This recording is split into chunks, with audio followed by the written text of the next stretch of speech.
कहते हैं कि बदले की आग में अक्सर इंसान अंधा हो जाता है और इस वक्त जी हाँ गंगोबा अंधे हो चुके हैं। हालांकि जैसा कि उमा देवी जी कहती हैं कि दो सांप घूम रहे हैं अब होलकर वाड़े में, एक है गंगोबा, दूसरी रकमा। तो बिल्कुल सही कहा आपने।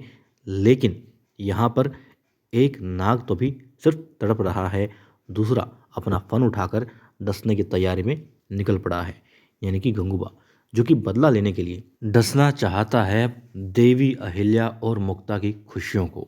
जी हाँ, गंगूबा ने कोशिश की बहुत कि देवी अहिल्या का प्रचार, उनका नाम महल से बाहर ना हो, मगर जो जैसा कर्म करता है वैसा होता है। देवी अहिल्या दी की तरह खुद जल रही हैं तो प्रकाश भी वो कर रही हैं।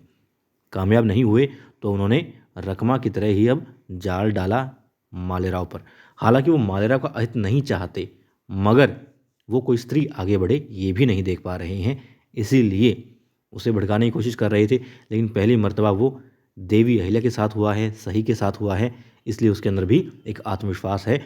और क्योंकि वो राजकुमार है और जिस आयु में अक्सर पिता भी अपने बेटे का दोस्त बनने की कोशिश करता है, उस आयु में है अभी मालेराव। और ये जो कि हम सेवक तो नहीं कहेंगे मगर बहुत बड़े पदाधिकारी हैं, लेकिन फिर भी राजा के सामने तो छोटे ही हैं।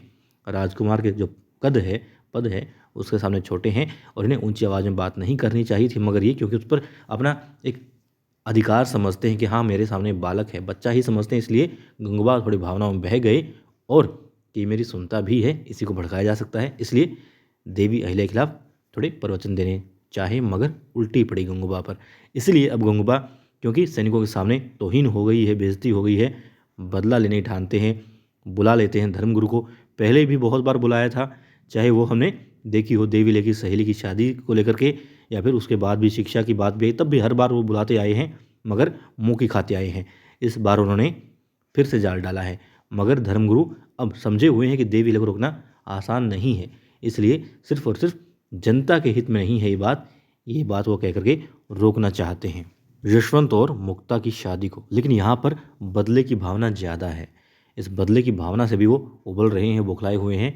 तो यकीनन मुँह तो वो खाएंगे, गलती वो करेंगे। लेकिन अब देवी अहिल्या के साथ में गौतम भाई साहेब भी हैं, सारी रानियाँ साथ में हैं, और तो और मालेराव होलकर जो कि युवराज है वो भी साथ आ गए हैं। जब वो अपने बयान देंगे, वो अपनी बात रखेंगे देवी अहिल्या के समर्थन में, इस शादी के समर्थन में, तो धर्मगुरु क्यों नहीं मानेंगे? यकीनन उनको मानना ही पड़ेगा, क्योंकि राजा के आगे उनको भी झुकना ही पड़ेगा। तो कुल मिलाकर के बात ये कि बदले की भावना नहीं रखनी चाहिए।